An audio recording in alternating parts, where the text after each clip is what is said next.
সময়টি ছিল ৩ হিজরি। মদিনা থেকে কিছু দূরে উহুদ প্রান্তর, যেখানে মক্কার কুরাইশরা তাদের ৩,০০০-এরও বেশি রক্তপিপাসু যোদ্ধাদের নিয়ে এসেছিল মুসলমানদের নাম নিশানা মিটিয়ে দেওয়ার জন্য।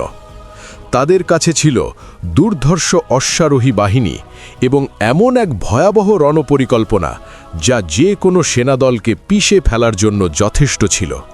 মুসলিম বাহিনীর ওপর চাপ বাড়ছিল এবং মৃত্যু চারদিকে ঘোরাফেরা করছিল।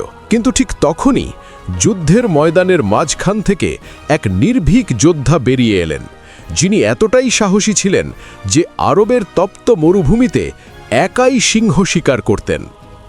আজ তার ২ হাতে তলোয়ার বিদ্যুতের মতো চলছিল। তিনি একাই শত্রুবাহিনীর ব্যূহ এমনভাবে ছিঁড়ে ফেলছিলেন যেন কোনো তুফান শুকনো পাতাকে উড়িয়ে দিচ্ছে। আজকের ভিডিওতে আমরা দেখব আল্লাহর সিংহ হযরত হামজা রাদিয়াল্লাহু আনহুর সেই বিস্ময়কর বীরত্ব এবং তার শেষ যুদ্ধ, যার সাহস শত্রুদের মনে এমন এক ভয় ঢুকিয়ে দিয়েছিল যা আজও ইতিহাসের পাতায় প্রতিধ্বনিত হয়। কুরাইশদের সিংহ। চলুন শুরু করা যাক আল্লাহর সিংহের কাহিনী। মক্কার জাহিলিয়াত যুগে শক্তি এবং বংশীয় অহংকারই ছিল সবকিছুর ঊর্ধ্বে। এই সময়ে মক্কার অলিগলিতে এক যুবকের দাপট ও প্রতিপত্তি এমন ছিল যে বড় বড় নেতারা তার সামনে মাথা নিচু করে চলতেন। তিনি ছিলেন হযরত হামজা বিন আব্দুল মুত্তালিব। মক্কার সাধারণ যুবকদের মতো সাধারণ পশু শিকার করা তার শখ ছিল না। হযরত হামজা রাদিয়াল্লাহু আনহু তার ভারী ধনুক ও তীর নিয়ে একাই সিংহ শিকার করতেন এবং সগৌরবে মক্কায় ফিরে আসতেন।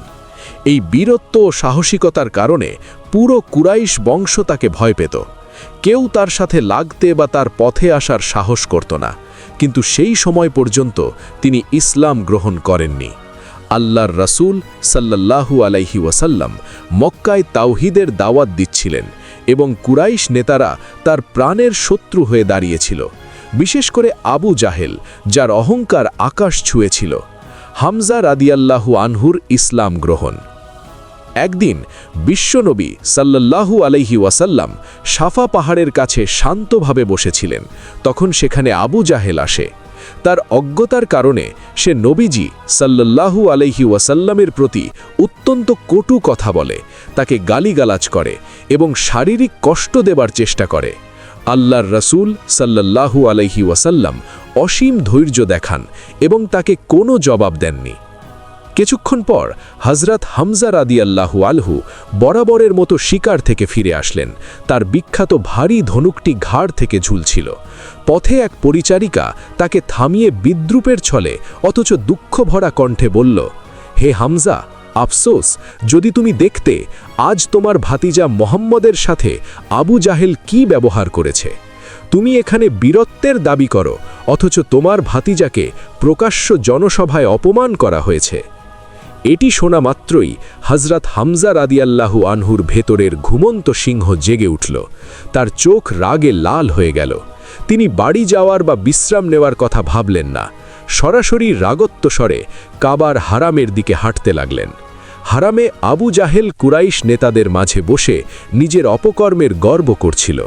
হযরত হামজা রাদিয়াল্লাহু আনহু এই ভিড় ঠেলে সরাসরি আবু জাহেলের মাথার সামনে পৌঁছে গেলেন। কেউ তাকে থামানোর সাহস পেল না। তিনি তার ভারী ও শক্তিশালী ধনুকটি পুরো শক্তি দিয়ে তুললেন এবং সরাসরি আবু জাহেলের মাথায় আঘাত করলেন। আবু জাহেলের মাথা ফেটে গেল এবং রক্ত বইতে শুরু করল।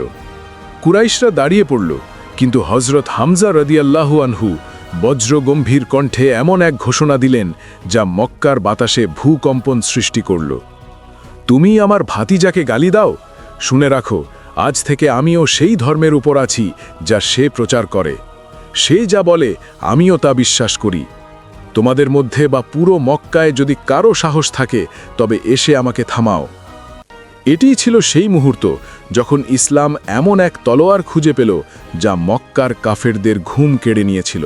হযরত হামজা রাদিয়াল্লাহু আনহু ইসলাম গ্রহণ করার পর মুসলমানরা এমন সাহস ও শক্তি পেল যা কুরাইশদের অত্যাচারের পদ্ধতি পরিবর্তন করতে বাধ্য করল।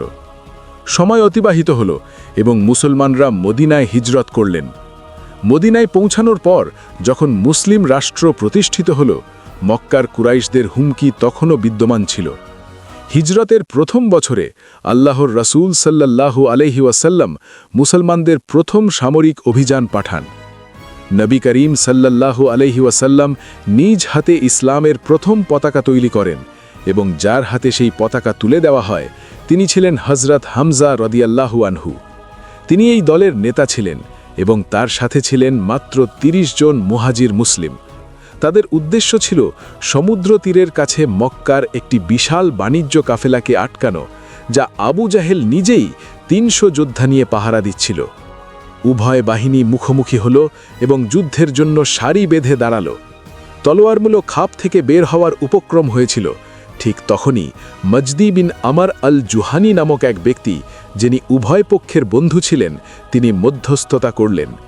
তার প্রচেষ্টায় তিনি দুই বাহিনীকে সংঘর্ষ থেকে থামালেন, ফলে উভয় বাহিনীর রক্তপাত ছাড়াই ফিরে গেল। যদিও তলোয়ার ব্যবহার করা হয়নি, কিন্তু মাত্র ৩০ জন মুসলমান ৩০০ যোদ্ধার সামনে অটল হয়ে দাঁড়িয়েছিলেন এবং মক্কার কুরাইশদের অর্থনৈতিক মেরুদণ্ডকে চ্যালেঞ্জ জানিয়েছিলেন। এই ঘটনা পুরো আরবে স্পষ্ট করে দিয়েছিল যে মুসলমানরা আর কোনো দুর্বল গোষ্ঠী নয়। এরপর ২ হিজরিতে ইতিহাসের সেই দিন এলো যখন বদরের যুদ্ধে সত্য ও মিথ্যার প্রথম আনুষ্ঠানিক এবং চূড়ান্ত মোকাবিলা হল। মক্কার ১০০০ জন সুসজ্জিত যোদ্ধার বিপরীতে মাত্র ৩১৩ জন মুসলমান। যুদ্ধের নিয়ম অনুযায়ী সাধারণ লড়াইয়ের আগে মক্কাবাসীদের পক্ষ থেকে তাদের ৩ বিখ্যাত ও ভয়ঙ্কর যোদ্ধা নেতা উতবা, সাইবা এবং ওয়ালিদ ময়দানে নেমে মুসলমানদের আহ্বান জানায়। আল্লাহর রাসূল সাল্লাল্লাহু আলাইহি ওয়াসাল্লাম মুসলিম বাহিনীর সারি থেকে তার ৩ সিংহকে ময়দানে পাঠান: হযরত আলী রাদিয়াল্লাহু আনহু, হযরত উবায়দা রাদিয়াল্লাহু আনহু এবং হযরত হামজা রাদিয়াল্লাহু আনহু। এই দিনে হযরত হামজা তার বর্মের ওপর একটি সাদা উটপাখির পালক লাগিয়েছিলেন। এই পালকটি সেই ময়দানে তার পরিচয় পরিণত হয়েছিল। তিনি মক্কার নেতা সাইবার মুখোমুখি হলেন। তলোয়ারে তলোয়ারে আঘাত লাগল, কিন্তু এই তুফানের সামনে সাইবা এক মুহূর্তও টিকতে পারল না। চোখের পলকে হযরত হামজা রাদিয়াল্লাহু আনহুর তলোয়ার ঝলসে উঠল এবং সাইবা মাটিতে লুটিয়ে পড়ল। যখন সাধারণ লড়াই শুরু হলো, হযরত হামজা রাদিয়াল্লাহু আনহু যেদিকে যাচ্ছিলেন শত্রুরা গাজর মূলার মতো কাটা পড়ছিল। যে মুশরিকের চোখ এই সাদা পালকের ওপর পড়ত, সেই সাহস হারিয়ে ফেলত। এই অতুলনীয় বীরত্ব দেখে আল্লাহর রাসূল সাল্লাল্লাহু আলাইহি ওয়াসাল্লাম তাকে এমন এক উপাধি দিলেন যা কিয়ামত পর্যন্ত তার নামের সাথে জুড়ে থাকবে: আসাদুল্লাহ, আল্লাহর সিংহ। বদরে কুরাইশদের বড় বড় নেতারা নিহত হয়েছিল, ফলে আবু সুফিয়ানের স্ত্রী হিন্দ বিনতে উতবার মনে প্রতিশোধের আগুন জ্বলছিল। ৩ হিজরিতে যখন ওহুদের ময়দান প্রস্তুত হল, কুরাইশরা ৩০০০ সৈন্য নিয়ে এক বাহিনী এলো। হিন্দ একটি বিশেষ মিশনের জন্য তার এক গোলাম ওয়াহশি বিন হারাবকে তৈরি করেছিল। ওয়াহশি ছিল বল্লভ নিক্ষেপে পারদর্শী, তার নিশানা কখনোই ভুল হতো না। হিন্দ তাকে প্রতিশ্রুতি দিয়েছিল যে সে যদি যুদ্ধে হামজাকে হত্যা করতে পারে তবে সে চিরদিনের জন্য মুক্ত হয়ে যাবে এবং সে তাকে প্রচুর স্বর্ণ ও অলংকার দেবে। ওহুদের যুদ্ধ শুরু হলো এবং সেদিন হযরত হামজা রাদিয়াল্লাহু আনহুর তেজ ছিল চরমে। তিনি ২ হাতে তলোয়ার নিয়ে এমনভাবে লড়ছিলেন যেন তিনি নিজেই একটি সেনাবাহিনী। তার পথে যে আসত সেই লুটিয়ে পড়ত। মক্কার বাহিনী ভয়ে পিছু হটতে শুরু করেছিল, কিন্তু ওয়াহশি সাধারণ লড়াইয়ে অংশ না নিয়ে একটি পাথরের আড়ালে লুকিয়ে শুধু হযরত হামজার অপেক্ষায় ছিল। হযরত হামজা রাদিয়াল্লাহু আনহু অত্যন্ত ক্লান্ত হয়ে পড়েছিলেন এবং শত্রু বাহিনীকে থচনচ করতে করতে ওয়াহশির ওত পেতে থাকা জায়গার কাছে পৌঁছে গেলেন। তার চোখ ছিল সামনের শত্রুদের দিকে এবং তিনি এই ষড়যন্ত্র সম্পর্কে একেবারেই বেখবর ছিলেন। যখনই তিনি পাথরের কাছ দিয়ে যাচ্ছিলেন, ওয়াহশি তার বল্লভটি পুরো শক্তি দিয়ে নিক্ষেপ করল। বল্লভটি বাতাস চিরে এসে সরাসরি হযরত হামজা রাদিয়াল্লাহু আনহুর শরীর ভেদ করে ওপারে বেরিয়ে গেল। এই আঘাতটি বিশ্বের সেরা বীরের পদক্ষেপকে টলিয়ে দিয়েছিল। হযরত হামজা রাদিয়াল্লাহু আনহু গুরুতর আহত অবস্থায় ওয়াহশির দিকে যাওয়ার চেষ্টা করলেন, কিন্তু প্রচুর রক্তক্ষরণ হওয়ায় তিনি মাটিতে পড়ে গেলেন। এভাবেই আল্লাহর এই মহান সিংহ চিরতরে তার প্রকৃত স্রষ্টার সাথে মিলিত হলেন। যুদ্ধ শেষ হওয়ার পর আল্লাহর রসুল সাল্লাল্লাহু আলাইহি ওয়াসাল্লাম শহীদদের খোঁজার সময় হজরত হামজা রাদিয়াল্লাহু আনহুর লাশের কাছে পৌঁছালেন। তিনি দেখলেন শত্রুরা তার লাশের অমর্যাদা করেছে। এই দৃশ্য দেখে রাহমাতুল্লিল আলামিন সাল্লাল্লাহু আলাইহি ওয়াসাল্লাম এতটাই মর্মাহত ও শোকাহত হলেন যে তার চোখ দিয়ে অশ্রু বইতে শুরু করল। ঐতিহাসিক বর্ণনা অনুযায়ী নবীজি বলেছিলেন, হে হামজা, তোমার বিচ্ছেদের চেয়ে বড় কোনো দুঃখ আমার জন্য হতে পারে না। এই দিনে আল্লাহর রসুল তাকে সেই সর্বোচ্চ মর্যাদা দিলেন যা প্রত্যেক শহীদ কামনা করে, সাইয়্যিদুশ শুহাদা, তথা সকল শহীদদের নেতা। হজরত হামজা রাদিয়াল্লাহু আনহুর জীবন আমাদের শেখায় যে শক্তি এবং বীরত্ব যখন সত্যের পথ খুঁজে পায়, তখন একজন মানুষও পুরো ইতিহাসের মোড় ঘুরিয়ে দিতে পারে।